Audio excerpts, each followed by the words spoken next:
won millions of more votes than Senator Cruz, millions and millions of more votes than Governor Kasich. We've won, and now, especially after tonight, close to 300 delegates more than Senator Cruz. Donald Trump with his victory speech in New York on Tuesday night, and so many commentators said, gee, that Donald sounds more presidential.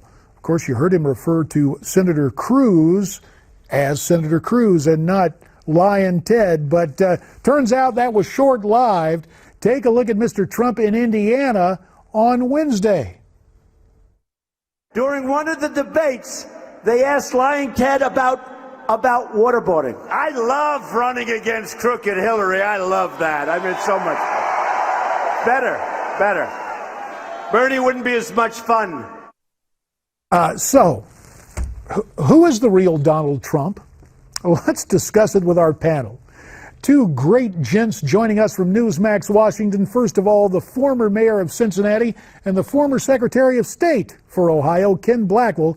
Ken is currently the senior fellow at the Family Research Council. And likewise from Newsmax, Washington, my Chicago friend and my colleague from Congress back in the day, Michael Patrick Flanagan, now the president of Flanagan Consulting. Thanks to you both for stopping by to talk about those within our party. If Trump changes his tone, Michael, is he in danger of alienating people who have been supporting him from the beginning? Not one bit. He's currently in the process of easing out of the confrontational, combative, almost sometimes crazy talk, and into what we expect our president to sound like. And the change is not going to be instantaneous. If it were, that would be kind of weird and strange and questionable all by itself. He's going to ease into it, and by the end of next month, I don't think you're going to hear much about brother Republicans, and probably not much about Democrats in this overtly derogatory way. Well, Ken Blackwell, let me turn to you. Maybe we've got a sneak preview with the foreign policy speech that the Donald gave at the APAC conference in Washington. But just let me ask you your sense. Do you believe Mr. Trump is capable of being, quote, presidential? Yeah, I think he runs the risk, though, with his what I call grievance politics. Woe is me. Nobody wants a president that is a whiner or a constant complainer. And so I think Paul Manafort and team have to, in fact, keep him disciplined. And that's the question. Will he have the discipline?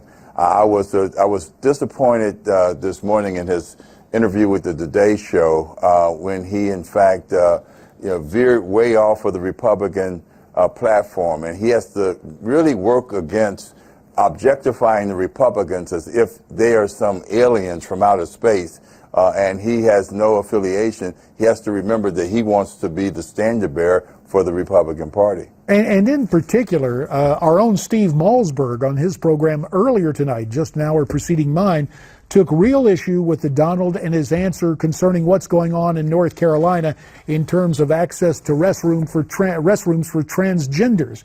He says problematic for values conservatives. But Mike Flanagan, are there a lot of conservatives who forgive Trump on some of these social issues because they think he gets it right on the big things like the border? I think that this is not going to be a social issue election. I think people have come to understand that social issues, Congress has proved itself impotent to control it. At the state level, it's kind of driven by small pieces of legislation that the courts eventually arbitrate. And people, I think, in their minds have gone to the courts for solutions on social issues. I don't think they care much about what a president thinks about this or that. Obama has survived very nicely as being not just pro-choice, but unbelievably pro-choice in a country that's center-right on that issue. And it hasn't harmed him one iota. And I don't think Trump's views on these things will harm him either with the conservative right.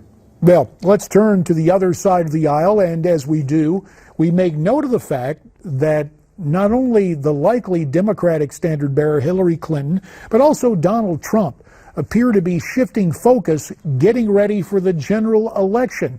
Now, Bob Beckel, the former Mondale political director from that campaign in '84, where I often reminded Bob he lost, 49 states with Mr. Mondale. He was on CNN, and he really had the bluster going. Let's listen in, and we'll get your reaction. You go onto a college campus and mention Donald Trump, and people fled for the woodwork. She will remind me I said this. You can run this tape. She will crush him. I mean, she could crush him from jail.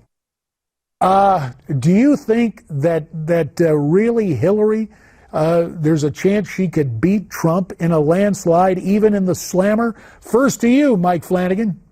No, no. And it's funny, he went to beat her from jail. He didn't say beat her from a hospital bed or beat her from the grave. He said beat her from jail, and that's what's on the Democrats' mind. She's going to be indicted, or there's something brewing and cooking, and they've got to work on that now. So the meme develops among the hacks, and Beckel's a hack. He's not a thoughtful Democratic commentator like you have on this channel with the friends that you have here that have, useful. Beckel is a hack. He rolls up with the DNC talking points, and he rolls them out. All right, so there's that four-letter word hack.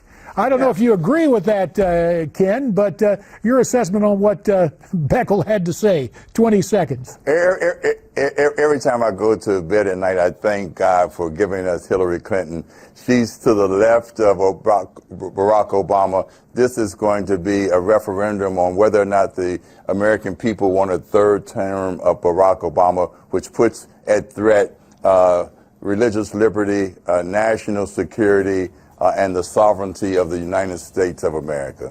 Ken Blackwell and Michael Patrick Flanagan, both checking in tonight from Newsmax, Washington. You have our thanks. Now, when we come back, noted defense attorney F. Lee Bailey. Stay with us.